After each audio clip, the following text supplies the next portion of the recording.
fallait que je sauve la nation. Je n'avais pas le choix. Plus personne ne voulait de mon papier-monnaie. Et tout le monde demandait à récupérer son or. Parce que vous avez fait sombrer le pays dans le marasme? Comment osez-vous dire cela? Vous avez été habile et il vous a fallu peu de temps pour effacer la dette de l'État. Mais ce succès a eu un prix. Quelques années plus tard, votre papier-monnaie a entraîné la nation dans la ruine et la faillite. Chers amis, bonjour, j'ai le grand plaisir de vous retrouver sur la chaîne YouTube des éditions Le Jardin des Livres pour un nouvel ouvrage.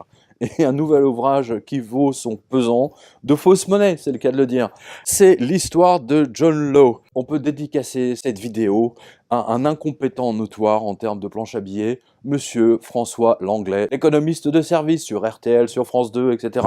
Vous qui m'accusiez en permanence de vouloir faire fonctionner la planche à billets, oui. que la Banque Centrale Européenne, elle, fasse marcher la planche à billets pour 1000 milliards d'euros, vous trouvez ça super. Et comment font les autres pays qui ont la maîtrise de leur monnaie? Ils font quoi? Lesquels, Madame Le Pen? Tous les pays du monde qui ont la maîtrise de leur monnaie. Citez-moi. Eh ben tiens, les États-Unis. Les États-Unis ne font pas marcher la planche à billets. Non, jamais. Pas du tout. Non, juste un peu quoi, juste plusieurs centaines de milliards, voire des 1000 milliards. Avec ce livre, on revient en fait aux origines de la planche à billets. Alors pourquoi John Law? Bah tout simplement parce que c'est l'inventeur de la planche à billets. La planche à billets, c'est quoi? C'est créer de l'argent à partir de rien. Jusqu'à présent, en fait, l'argent, les pièces d'or et les pièces d'argent reposaient intégralement, et c'est comme ça que l'économie s'est construite depuis l'Antiquité jusqu'à nos jours, elle s'est construite sur l'agriculture. C'est-à-dire que pour une cueillette de pommes, une cueillette d'abricots, d'oranges, etc., le blé, les céréales, il y avait un certain montant d'argent en échange de ces produits finis. Alors, imaginez que John Law, parce que à l'époque le gouvernement français était totalement ruiné, on est sous Louis XV, Louis XV est tout jeune, et donc c'est Philippe d'Orléans qui règne à sa place. On l'appelle le régent. Et le régent rencontre, par hasard, on va dire ça comme ça, un Anglais dans les salles de jeu. Parce que, quelle est la particularité de John Law? John Law était fasciné par l'économie, par la circulation de l'argent dans les pays protestants, notamment en Hollande. Il avait déjà beaucoup voyagé, vous en apprendrez beaucoup plus dans le livre, là je vous le fais vraiment de manière succincte, mais il avait un don. On va dire que si John Law vivait de nos jours, il serait joueur de poker. Il ferait du calcul mental, il compterait toutes les cartes pour ramasser la mise de la manière la plus judicieuse possible. Et à l'époque, il était, on va dire, un des premiers à mettre en œuvre dans sa tête le calcul mental et surtout le calcul statistique. Si bien qu'il avait ruiné un certain nombre d'aristocrates et en échange de leurs dettes, donc déjà, on est dans une histoire de dettes, il remet les dettes et ce qui lui permet de demander en échange des rendez-vous avec les hauts responsables de l'économie française. Et c'est ainsi qu'il arrive jusqu'à rencontrer le régent. Louis XIV avait totalement ruiné la France par sa politique, ses aventures militaires et les dépenses immodérées de la cour. Il avait fait exploser la dette publique à tel point qu'à la fin de son règne, le seul remboursement des intérêts engloutissait environ 60% des recettes de l'État. La France était de facto en faillite. Le pays était confronté à une grave crise de l'emploi et sombrait dans la misère. On estime qu'environ la moitié de la population était touchée directement ou indirectement par le chômage de masse. Et donc, il propose au régent son système, John Law, il l'appelait comme ça, il est sûr de lui, il est vraiment au fait, il avait étudié l'économie, du moins les échanges de produits commerciaux finis en Hollande et ailleurs, et il lui propose d'inventer une banque dans laquelle les pièces d'or et les pièces d'argent n'existeraient plus, c'est-à-dire qu'en fait les Français viendraient déposer leurs pièces d'or et leurs pièces d'argent dans une banque, et en échange, cette banque royale va leur donner des bouts de papier sur lesquels il est certifié qu'ils ont déposé leurs pièces, et que lorsqu'ils reviendront dans la banque, ils pourront récupérer leurs pièces en échange de ce même papier. Voilà, l'idée était là. Sauf qu'il y a eu d'un seul coup, une sorte de méfiance de la part des Français pour cet Anglais qui s'est emparé des finances et qui est même devenu ministre des Finances. Je ne sais pas si vous imaginez, un Anglais protestant devenant ministre des Finances dans la France catholique de Louis XV. C'est absolument phénoménal. Ce qui a poussé ce protestant John Law à renoncer à sa religion de protestant et devenir catholique. Hein, donc justement, si mes souvenirs sont bons, je crois même c'est quand il est devenu catholique qu'il a pu être nommé officiellement ministre des Finances. Vous voyez, religion, spiritualité et monnaie, argent, finance, ça fait toujours bon ménage. Là, vous êtes à la source de ce qui se passe aujourd'hui. Parce que ce qui se passe aujourd'hui dans le monde, avec la fabrication de monnaie de singe, aussi bien par la Fed, par la Banque du Japon et surtout maintenant par la Banque Centrale Européenne, hein, justement, la Banque Centrale Européenne a fait savoir qu'elle va acheter avec l'argent créé de nulle part, c'est-à-dire ceci, hein, voilà, ça c'est un cadeau, cadeau de lecteur, donc voilà, nous aussi, on crée notre monnaie papier, hein, avec des billets de 100 $, enfin 100 euros. Eh bien, figurez-vous que donc, la BCE va acheter des actions de Renault. Et avec ça, hein, avec du PQ. Hein, du PQ, simplement il y a marqué euro dessus, hein, voilà. Donc ils achètent les actions de Renault, ils achètent également des actions de Engie, et ils vont également acheter d'autres actions d'entreprises italiennes, espagnoles, allemandes, parce que en France et ailleurs, il n'y a plus de candidats pour acheter des actions au CAC 40. Depuis que la Banque Centrale Européenne a renforcé sa politique monétaire le 10 mars dernier, les premiers effets se font sentir sur le marché du crédit selon certains analystes. La BCE, qui veut inciter les entreprises à relancer leurs investissements, a notamment augmenté de 60 à 80 milliards d'euros le montant de ses rachats de dettes par mois. Une autre conséquence de ces mesures est que la BCE pourrait détenir jusqu'à 25% des 7 000 milliards d'euros de dettes souveraines en cours, ce qui a suscité des inquiétudes quant aux répercussions de ces rachats de dettes sur la liquidité et les conditions du marché obligataire. Donc pour que l'action Renault ne s'écroule pas, que fait le directeur de la Banque Centrale Européenne? Il marque à notre débit à nous, hein, le peuple, bien entendu, la création de la monnaie de singe, que nous allons bien entendu être obligés de rembourser à un moment donné ou à un autre. En attendant, ils en profitent bien. Et comme dans le livre avec John Law, comme en 1720, seuls les riches et les très riches profitent de cette manne, on va dire, qui tombe du ciel, ou plutôt qui remonte des enfers. Alors, à l'époque, ça a été une bulle. Imaginez la bulle Internet. Hein, imaginez la bulle Internet des années 2000. C'est une espèce de frénésie où tout le monde, d'un seul coup, où tous les Français se ruaient rue Quincampoix à Paris pour acheter des actions, des affaires de John Law, de la Banque du Mississippi, de la Compagnie du Mississippi, pardon, et ainsi de suite. Il y avait même, écoutez bien, un bossu qui prêtait son dos, hein, parce qu'il paraît que toucher le dos d'un bossu, ça porte bonheur. Bon, je sais pas d'où ça sort, mais pourquoi pas. Et donc, l'histoire nous montre d'ailleurs que c'est pas le cas, hein, mais passons.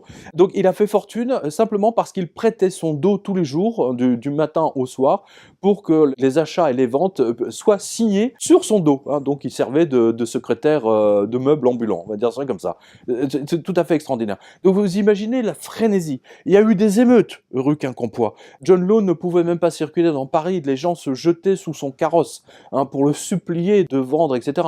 Au point que, imaginez, les évêques, les cardinaux français déposaient la vaisselle sacrée, la vaisselle de la messe en or et en argent. Il a déposé dans la banque de John Law et pour avoir des actions en échange.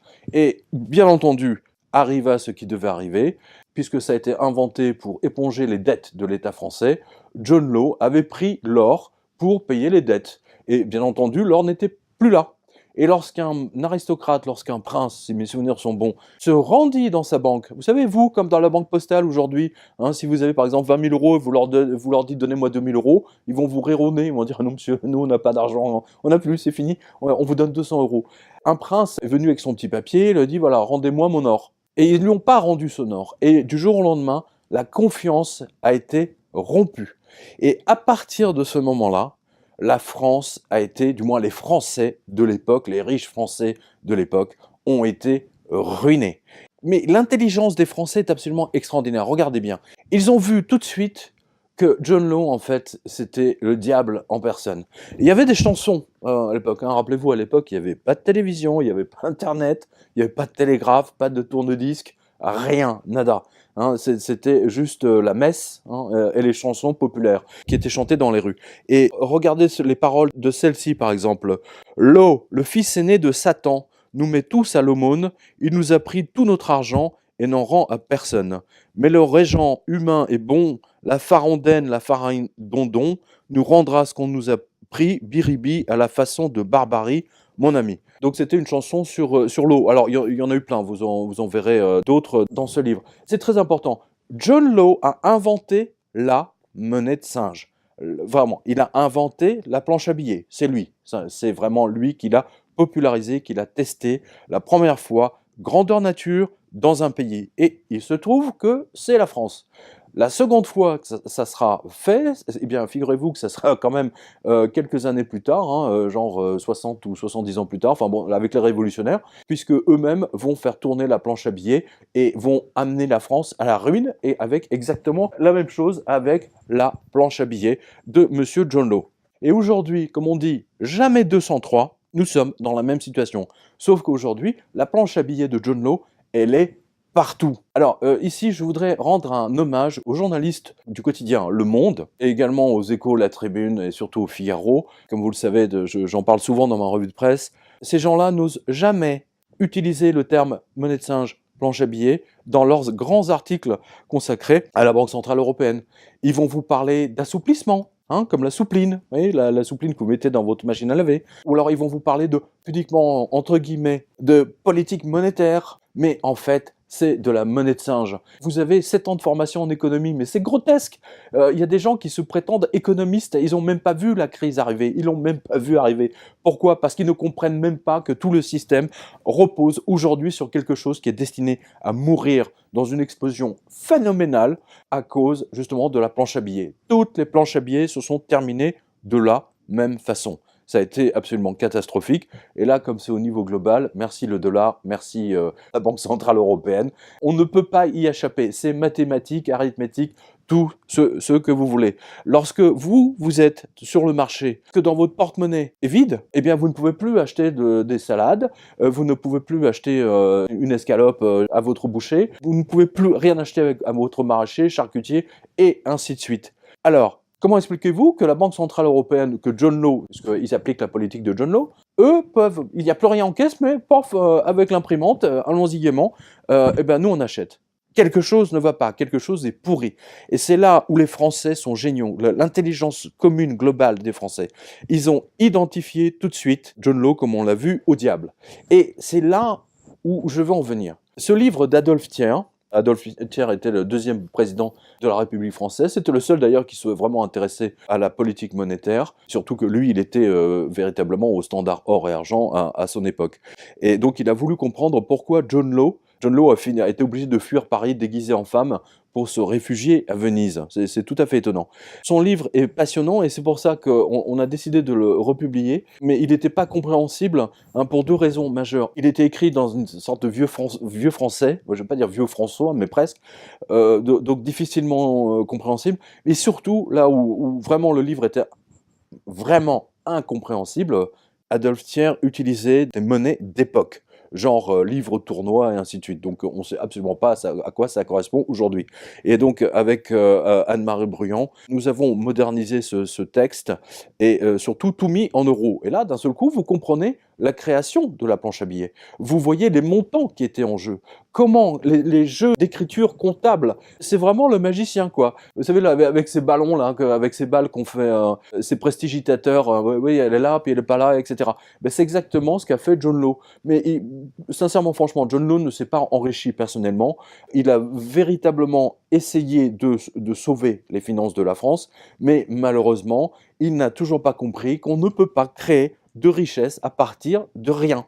Voilà, c'est simple, je l'ai dit, je crois, dans une autre interview, même Dieu, pour l'agriculture, passe par la météo, par la pluie, le printemps, l'été, et ainsi de suite. Il y a une période de gestation sous terre, il y a du temps, il y a du travail, même si ce travail est invisible, il est là.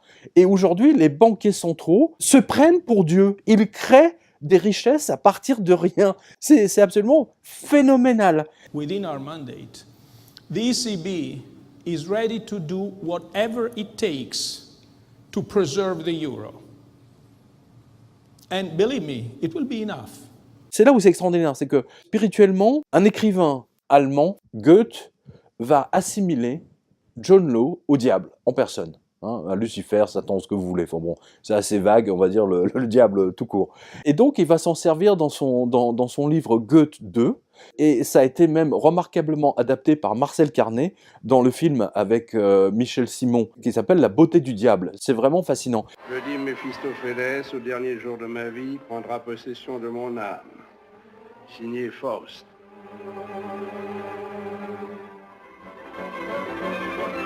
Je veux que rien ne demeure de mes travaux, ni de cette science qui m'a perdu. Alors pourquoi tu pauvre?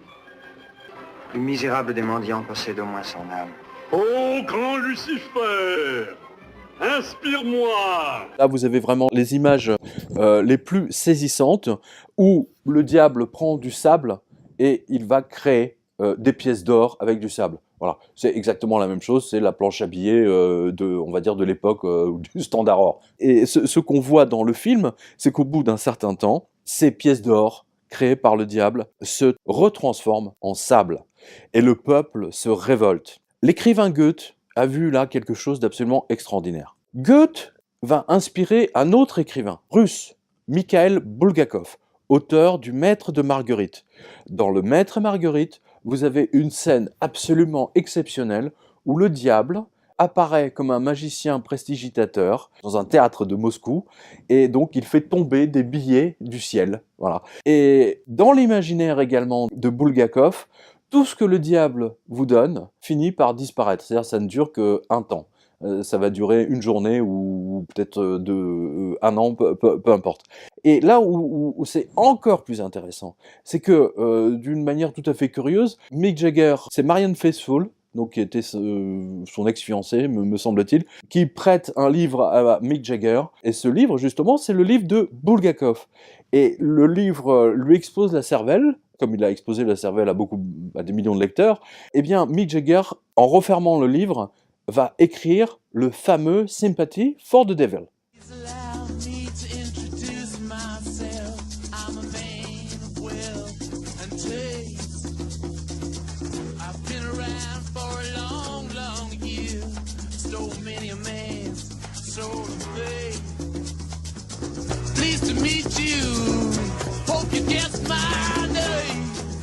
Et ce qui est encore plus extraordinaire, c'est que, je reviens juste un tout petit peu en arrière, Goethe va inspirer le compositeur français Gounod. Donc c'est le fameux Faust de Gounod. Et vous avez tous lu Tintin, vous connaissez tous la Castafiore, quand elle chante l'air des bijoux, etc., avec le capitaine Haddock, le fameux air des bijoux qui revient dans tous les albums. Eh bien, l'air des bijoux, c'est justement, ça vient de là. Ça vient de Faust, du Faust de Gounod, mais qui était inspiré par les écrits de Goethe. Et c'est John Law. Le Faust qui est là, c'est John Law. Donc, vous voyez, John Law continue à inspirer les artistes, les écrivains, et ils nous disent tous la même chose. Et je pense en particulier à Alice Cooper, dans la vision absolument prophétique. Regardez par exemple cette photo qui a été faite par Bell. Et Alice Cooper, donc pour son album Billion Dollar Babies, à l'époque, ils étaient tous alcoolisés, surtout Alice Cooper, il était déjà à peu près à 10 ou 15 canettes de bière par jour. Donc ils avaient décidé de donner une brouette de billets de banque poussée par un chimpanzé. La monnaie de singe. Je veux dire, il n'y a pas de meilleure illustration pour la monnaie de singe que ce clip vidéo d'Alice Cooper des années 72-73. C'est tout à fait stupéfiant. Et même cette photo où il braque des mitraillettes sur le spectateur, et en fait, il ne se rend même pas compte, mais il montre l'impérialisme américain qui va imposer par la force des armes, la monnaie de singe à la planète entière. Rappelez-vous, c'est le 15 août 71 que Richard Nixon décide de déconnecter l'or du dollar. Et Alice Cooper compose son album en 72. C'est absolument remarquable. Et vous avez ce singe qui traverse le clip vidéo avec une brouette de billes de dollars. C'est incroyable. Le côté visionnaire. Et inutile de vous dire que aucun des musiciens d'Alice Cooper n'avait jamais entendu parler de John Law, n'avait jamais entendu parler de monnaie de singe, et ils se foutaient totalement de la politique monétaire des États-Unis. En revanche, ils avaient fait venir un sosie de Richard Nixon sur la scène pendant les concerts. Et juste après, Alice Cooper faisait intervenir une guillotine. Je ne sais pas si vous imaginez, on revenait aux révolutionnaires. Et en fait, vous voyez dans tout ça, il il y a quelque chose qui nous annonce l'arrêt de ce système économique. Quand je dis, c'est pas l'arrêt, en fait, on passe d'une ère à une autre et on va passer d'un système d'échange à un autre. Alors, je ne sais pas si ça sera la monnaie électronique, mais toujours est-il qu'à un moment donné ou un autre, la monnaie de singe que nous utilisons, enfin du moins qu'on nous force à utiliser aujourd'hui, va s'arrêter. Comme elle s'est arrêtée avec John Law, comme elle s'est arrêtée avec les révolutionnaires, comme elle s'est arrêtée sous Weimar, comme elle s'est arrêtée en Yougoslavie, comme elle s'est arrêtée en Argentine. Bref, elle va s'arrêter partout. Regardez le Venezuela. Le Venezuela, aujourd'hui, ils étaient en train d'imprimer. Eh bien, figurez-vous, vous ne devinerez jamais ce qui leur est arrivé. Ils n'avaient plus de papier pour imprimer les billets de banque. Voilà, on en est arrivé là. Et je précise bien entendu que les États-Unis se sont débrouillés pour leur voler la totalité de leur stock d'or. C'est exactement ce que je vous avais montré dans le livre précédent 666. Voilà, donc aujourd'hui, sachez quand même que la Banque Centrale Européenne, en hommage à John Law, ça s'appelle Eurosystem. C'est l'inventeur de la Banque Centrale. Et aujourd'hui, je l'ai dit tout à l'heure, les banquiers centraux sont des enfoirés parce qu'ils se prennent pour Dieu. Ils créent à partir de rien. Ils créent des richesses à partir de rien. C'est strictement impossible. Ils violent toutes les règles de la nature. Il y avait un très très bon parallèle dans le livre Jurassic Park. Je ne parle pas du film, je parle du livre, là, pour le coup. Le film est une pâle adaptation, on va dire, de l'ouvrage. Dans le livre, il y avait un scientifique qui expliquait qu'à chaque fois qu'on essayait de violer les règles de la nature établies par Dieu, on va dire ça comme ça, la nature se vengeait d'une manière violente. Là, les États-Unis violent toutes les règles de la nature et imposent leurs diktats à la planète entière. Malheureusement, ça va être la chute de Rome. Rome a explosé à cause de sa corruption et parce que leurs pièces d'argent, au début, s'il y avait 95% d'argent dans les pièces, à la fin de Rome, il restait plus que 4% ou 5%. Et le reste, c'était du cuivre ou du zinc ou je ne sais quoi. Et les États-Unis, aujourd'hui, sont exactement dans la même situation. Ça va être très intéressant d'observer les élections avec Trump. Vous avez vu qu'aujourd'hui, on paye des gens pour venir agresser tous les Américains qui se rendent aux réunions électorales de Donald Trump, ce qui est du jamais vu. C'est du jamais vu aux États-Unis. C'est une véritable première. C'est pour vous montrer à quel point Wall Street et tous ces banquiers absolument pourris sont terrorisés à l'idée qu'un populiste, on va l'appeler comme ça, puisse prendre le pouvoir aux États-Unis. Et Donald Trump a fait des déclarations très, très intéressantes, vous la retrouverez sur ma revue de presse, sur la planche à billets. Voilà, donc il y a deux choses là-dedans.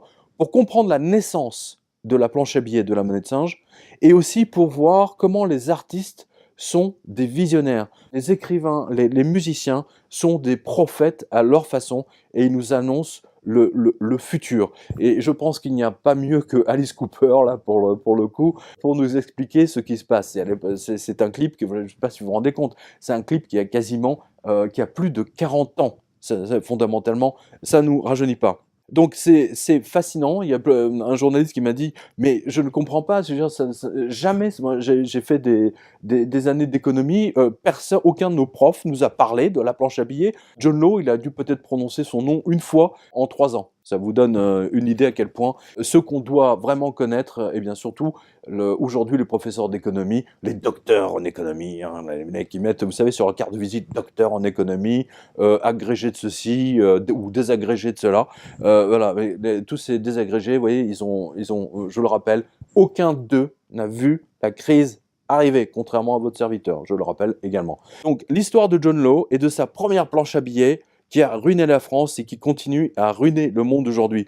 Et alors tiens, justement, il y a aussi Enron. Alors Enron, pourquoi Enron? Mais parce que Enron est la copie conforme de ce qu'a fait John Law. Fascinant, avec sa compagnie du Mississippi. C'est totalement fascinant. Il a fallu 10 ans, écoutez bien, 10 ans aux journalistes économiques américains pour découvrir que Enron était une fraude absolue. Pourquoi? Parce qu'ils ne savent pas lire un bilan, voilà, tout simplement. Et vous voyez que John Law est toujours présent parmi nous, puisque vous avez une pièce de théâtre avec Laurent Deutsch et Stéphane Guillon, la pièce sur John Law d'Antoine Rau. Donc ça parcourt la France depuis 2015. Comment expliquez-vous qu'en prélevant toujours plus d'impôts, l'État soit de plus en plus pauvre? Un Anglais qui veut aider la France. C'est louche. Si le peuple se met à exiger, où va-t-on? Faudra faire attention tout de même. Si les pauvres deviennent riches, que vont devenir les riches? Alors, absolument étonnant, il y a 3 ans, donc à la une du Nouvel Observateur, vous n'allez pas le croire, John Law à côté de Blight Masters. À côté de Blight Masters et d'un autre financier. Enfin, en tout cas, Blight Masters et John Law sont en bonne compagnie. Voilà. Il y a eu également un film sur Arte, très très intéressant. Un dessin animé. C'est d'une totale fluidité. C'est vraiment un délice. J'ai eu beaucoup de bonheur à travailler sur le texte d'Adolphe Thiers et surtout, vraiment, préparer le dossier de 60 pages sur les artistes. Ah oui, il y a également Percy Jackson. Ah, il y a une scène dans Percy Jackson qui est fabuleuse. Et également cette toile de Patrice Servage qu'il a composée, c'est peut-être la seule toile monétaire qui ait jamais été faite par un artiste, puisque là on voit une plume. Alors on ne sait pas si c'est une plume d'oiseau ou si c'est une plume d'ange, mais en tout cas une plume d'1 gramme ou 2 qui tombe sur cette pyramide. Hein, et dans sa tête, il l'a pas exprimé comme ça, mais c'est une pyramide de Ponzi. Et cette plume qui va faire tomber toute cette monnaie papier. Et Patrice Servage ne m'a jamais parlé de politique monétaire, ça l'intéresse même pas, mais il a eu envie de peindre cette toile en 2009, donc vous pouvez la voir sur son site. Il a également peint une grande toile de Blight Master, c'est très, très intéressant. Voilà, chers amis, j'ai le grand plaisir de vous présenter l'histoire de John Law et de sa première planche à billets qui a ruiné la France et qui continue à ruiner le monde aujourd'hui. Alors justement, je rappelle qu'aux signatures, j'ai également, alors du coup, j'ai fait ma propre planche à billets. Voilà, notre imprimeur nous en a fait plusieurs milliards, donc j'en distribuerai à toutes les signatures. Voilà, je vous remercie infiniment pour votre présence et pour votre patience. Lisez l'histoire de John Law d'Adolphe Thiers. Au moins, on avait un président de la République qui s'intéressait à la politique monétaire et pas un incompétent notoire qui était l'ennemi de la finance, hein, juste avant son élection et qu'on découvre qu'en fait, c'est vraiment, ils sont copains comme coquins. Hein. Il a même nommé Macron qui a eu quelques déboires avec son costume. Voilà. Et d'ailleurs, M. Macron ne sait pas qu'on vit sur la planche à billets. C'est ça qui est extraordinaire. Voilà. Merci à vous tous. Je vous retrouve très bientôt pour de nouveaux livres.